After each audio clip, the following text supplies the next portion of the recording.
Negreanu picks up Jack 4 suited, a hand most of us will fold, but Negreanu opens light to attack the straddle money and Williams just flats with kings, which is a great slow play in this lineup. By not squeezing, he keeps the weaker parts of Negreanu's range in, lets the third player come along with dominated hands, and hides the real strength of his holding. On a jack-high flop, the initiative flips to pure range advantage. Negreanu has all the top pair junk kickers, all the jacks from his open, and tons of c-bet candidates. His small bet is value and protection at the same time. He wants folds from underpairs and worse broadways while still keeping dominated jacks in the pot. Williams springs the trap with a raise that does two jobs. It inflates the pot against the exact hands he's targeting, top pair worst kicker, and it taxes the draws and gutters that would love a cheap turn. The sizing is clever, big enough to deny, small enough to keep Negreanu attached with his one pair hands. Negreanu's call is the disciplined answer. If he 3-bets, he isolates himself versus sets and overpairs. By calling, he controls the pot, keeps bluffs alive, and forces Williams to keep telling a story on later streets. The turn pairs Negreanu, and that changes everything. This is such a dirty card. I mean, who can really put someone on Jack 4? Jack 4 goes from bluff catcher to a genuine value hand that beats the most common part of Williams's line, which is exactly the overpairs that raise flop and barrel turn. When Williams continues with a confident bet, his range is face-up strong but capped below sets because of the pre-flop flat. I'm all in. Negreanu's shove is surgical. It denies the river to kings and queens. It charges every nut flush draw or combo draw that decided to keep pressing, and it leverages fold equity against hands that hate calling off but also hate folding. Precisely the overpairs that slow played pre. If he only calls, he lets every overcard, counterfeit, or backdoor scare card complicate the river, and he gives Williams a free shot. Jamming sets the price now and punishes the trap. How much is it? 50, 74, Call. 9, 80. Call? Once or twice? Okay, we want to see hands first or no? Well, I don't care. I'll do twice either way. I'll do twice. First river card is a jack. Oh, that's it. That's a good one for me. The second river is a 7. Daniel Negreanu is looking down at pocket nines. Pre-flop begins with a straddle from Tony G, a strategic choice that doubles the stakes, but also inflates his ego, forcing the table to play on his terms. Negreanu, sitting with pocket nines, decides to take control. He raises to 3,200. It is a strong raise, designed to isolate the straddler and define ranges early. However, Tony G is not a player who folds his straddle easily. Looking down at 5-3 suited, a hand that most players would instantly muck, Tony sees potential. He defends, Me and the G. relying on his ability to outplay Negreanu post-flop rather than the raw strength of his cards. The flop is an action-packed texture that hits Tony G's garbage range significantly harder than it hits Negreanu's premium range. Negreanu, holding the overpair, leads out for 4,500. He is betting for value and protection, knowing that nines are vulnerable on this low, connected board. Tony G makes the call. He has too much equity to fold. The turn brings the jack, a card that is better for Negreanu's range than for Tony's. Negreanu fires a second barrel of 11,000. This is a critical point. Negreanu is polarizing his hand. He is saying he can beat a pair of fives. Tony G, however, enters sheriff mode. He refuses to believe Negreanu. He convinces himself that the jack is a good card for Negreanu to bluff on. The river is the 10. Negreanu, sensing that Tony is in call-down mode, decides to go for thin value. He bets 21,000. It is a large bet, asking Tony to pay a premium to see the cards. Tony G goes into the tank. He looks at his pair of fives, which is effectively fourth pair. To call here, he has to believe Negreanu has exactly ace-king or a total air bluff. Good bet. Too good. I would have flopped a straight if I played my hand. I was even money. Had a On pain flop? straight draw. Yeah, that's what I put you on. You turn a straight draw. Look like a G flop. Daniel Negreanu is looking down at King Jack offsuit. Pre-flop begins with a straddle from Jennifer Tilly, which immediately incentivizes the aggressive players to attack the money. Tony G, never one to let a straddle go unpunished, raises to 2,500 with ace-6 offsuit. It is a standard isolation play, but he finds himself getting looked up by the rest of the table. Joe Hashem makes a loose call on the button with queen-8 suited. Negreanu spots the pot odds and decides to defend from the blinds. Even Tilly comes along, creating a four-way pot where ranges are wide and the potential for a collision is high. How about this, gentlemen? and lady. We'll do. He doesn't have to straddle. Everyone else will straddle from here on out. Jen calls. Sound good? I'm happy Nope. with that. Yeah. You want to do that? Jim doesn't like it. Flop, tray 9, queen. I go with company rule. Yeah. If everyone wants to straddle, I'll straddle. But you understand that makes it a bigger game. I am checking. For sure. Hashem, who has flopped top pair with his queen, fires a bet of 5,000. He is betting for value and protection. Tilly decides that her kicker is too weak to continue and folds. Negreanu holds king high and a gut shot straight draw. Most players fold here without a second thought. However, Negreanu executes a float. He calls the 5,000, relying entirely on his ability to outplay Hashem on later streets or hit a miracle card. The turn brings the 5 of hearts. This is a pivotal card. Everyone's playing except one guy. While it doesn't give Negreanu a made hand, it drastically improves his equity. Because he holds the jack of hearts, he has now picked up a flush draw to go along with his straight draw. Don't let him get to you. You're playing good, Ken. Sure. Negreanu checks, and Hashem decides to fire a second barrel of 10,000. Hashem is telling a story that he has a flush or a strong queen and wants to charge the draws. Good call. I didn't call the river yet. I mean, It's a good call. oh, in the turn it was a good call? Good call. I don't know, maybe. I sense sarcasm. River 10 of diamonds. Daniel hits his gutter ball. Very good call on the turn. Daniel checks. Joe wise enough to check behind. Wow. King Jack started. You have queen, right? I didn't see. Also got a queen. Ken, Jack, queen. Really? Decent amount of outs. Heart, king, 10, jack. Hey, Well, not jack. Heart, king, 10. Nice river. Daniel wins.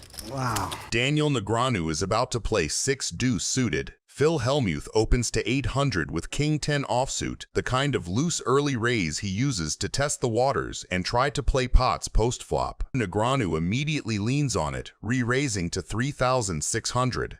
With 6-2 suited, this is not about raw card strength. It is about punishing Phil's wide open, isolating the weakest range at the table, and taking the betting lead in position. Who lost the last pot?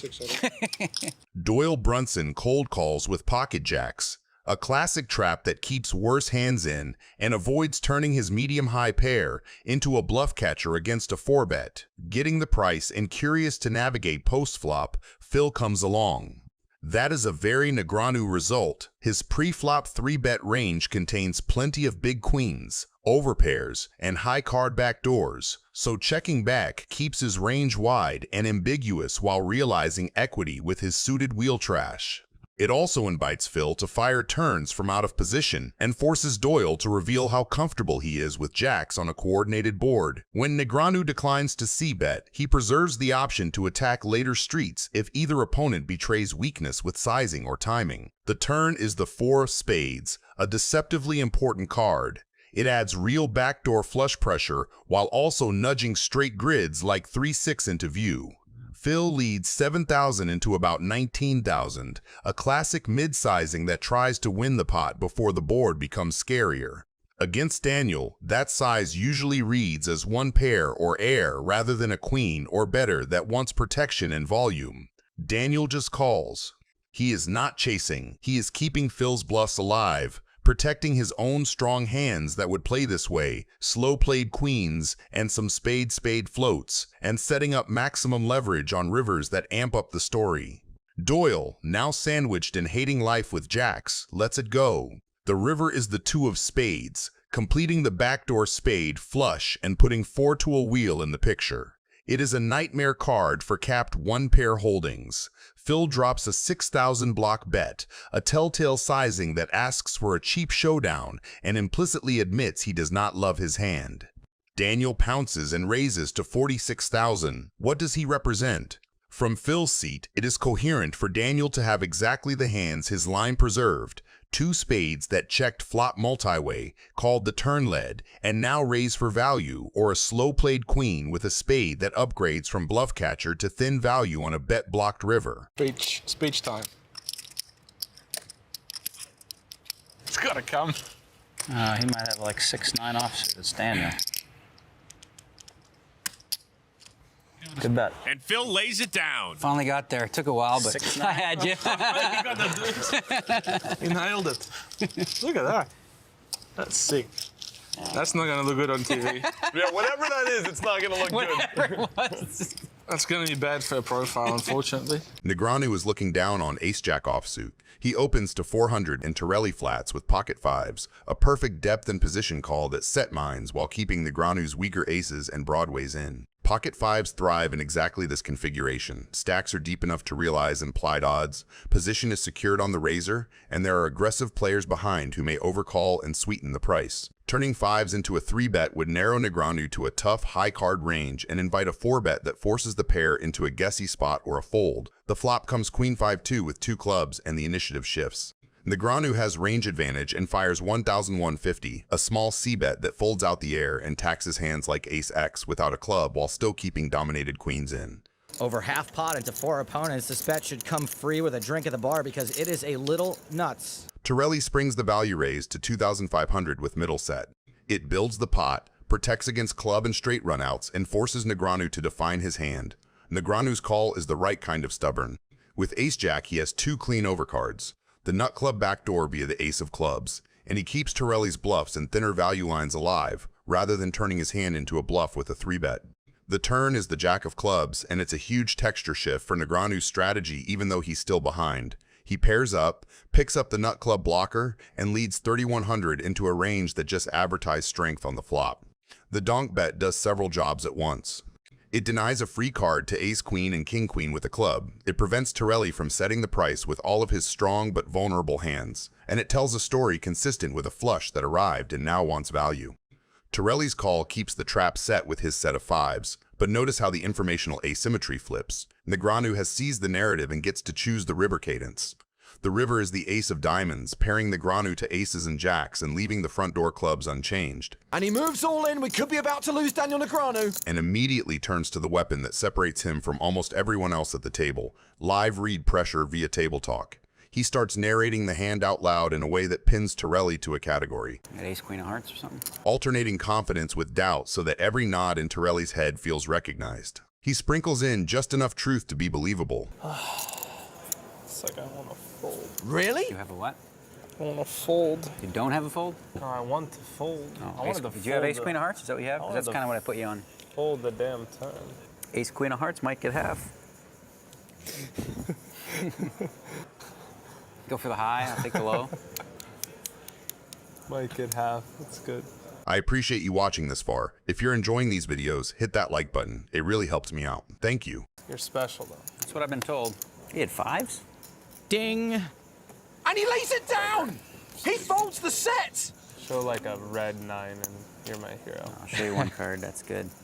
Let's see. King of clubs. Wow! What a card, right? Daniel Negreanu is looking down at 10-7 offsuit, but Seaver has raised to $1,300 with pocket fives, and Hashem has called with Jack 10 suited. Uh-oh, this is Daniel's favorite hand, and it's actually gotten him into trouble in the big game before. Re-raises on the button to 5,200. He knows Seaver's range is wide and Hashem's flat is vulnerable. Even though it's his favorite hand, he's trying to play the players, not the cards. This raise is about letting them know that he's going to give them a hard time this hand if they decide to play along. Scott Seaver is really hoping Daniel has an overpair so that he has the right implied odds to make this call. Hashem folded, so heads up to the flop. King, deuce, queen. Seaver checks the best hand. Negreanu knows Seaver could easily have king-queen here after raising and then calling Daniel's re-raise pre-flop. But why would he check? Daniel smells weakness, and that's usually when he gets curious. He reps, betting 6,200. Looks like Scott's gonna peel. He calls. Hashem wants his cards back. 6 of spades on the turn. Seaver checks. Daniel still got just 10 high. This is one of the dangers of having a favorite hand. Daniel does not look like he's about to check. After just calling the flop and checking the turn, Negreanu is probably putting Seaver on a draw or the weak pocket pair he does indeed have. He's thinking, if I apply the right pressure now, Seaver might just fold and give me all the money. Daniel does fire that third barrel, making it 14,200 to go. I could justify Scott's call on the flop, thinking maybe Daniel would shut down after one bet, but Daniel certainly hasn't shut down. Seaver keeps it going. He calls. Seaver's totally stationing Negreanu. You mean like a calling station? Exactly. 4 clubs on the river. Seaver checks. Sick. Daniel fires 36,000. Seaver is capped, checked every street, and never repped strength. Daniel has nothing, but he knows Seaver is weak enough to fold. This is a masterclass. Folds the winner. Huey! You had me staring. I had my favorite hand. You know what that is? 10-7? 7 of diamonds and 10 of clubs specifically. Can't believe I got away with a bluff. Negreanu is looking down on 10-9 suited. Shlomi opens to $475 with pocket kings, the classic early position value raise that invites dominated high cards to make mistakes. Boniati flats behind, a routine set mine that keeps the opener wide and creates a pot where overpairs are forced to play multi-way. On the button, Negreanu overcalls with 10-9 suited. He buys position against a likely overpair, keeps the pot single raised so his connected hand can realize, and preserves a post-flop story that can credibly arrive at straights and two-pair on many middling runouts. With 3 players and deep stacks, Negreanu's plan is to control price now and fight for leverage later. The board rolls out wet and middle, exactly the texture that pressures an opener's range. Shlomi continuation bets $1,525 into 2 opponents to tax the spades and charge the gutters while protecting his likely overpair. Boniati steps aside, Negreanu continues. With top pair, strong kicker for this configuration, and position, calling is superior to raising. It keeps Shlomi's bluffs alive, avoids isolating versus the strongest value, and retains every turn card that can add equity or scare an overpair. He's now set up to maneuver without inflating the pot unnecessarily. The Queen of Hearts lands. That card is fine for kings, but improves Negreanu's believable value region to include Queen 9 and some 2-pair that could have peeled. Shlomi opts for a measured $2,125, continuing his value protection line, without bloating the pot on a card that helps the caller more than the pre-flop raiser. Negreanu calls again, disciplined and deliberate. He keeps his range uncapped, realizes equity with 10-9, and holds the option to seize the narrative on favorable rivers, or punish thin value bets with a polarizing raise. The river is the 8 of clubs, a quiet but meaningful shift that completes 6-7 and strengthens combos like 9-8 that Negreanu can absolutely show up with. Shlomi puts out a small $3,000 bet, more price setting than power, trying to get looked up by worse pairs while avoiding a big decision. Negreanu springs the trap to $12,800, polarizing himself to straights, 2-pair, or sets, and telling a story perfectly consistent with his passive turn. 10-9 is a sharp candidate. It blocks calls from Queen 9, doesn't block missed spades, and represents exactly the value holdings that beat an overpair. Aces or kings? Can I say that, or is that illegal? Heads up. I can say what he has, but not what I have. Yeah. Okay. I'm thinking aces or kings. I appreciate you watching this far. Could you please give this video a like? Thank you. And Shlomi's now thinking, if you've read me for aces or kings, surely you can beat aces or kings. I have to fold.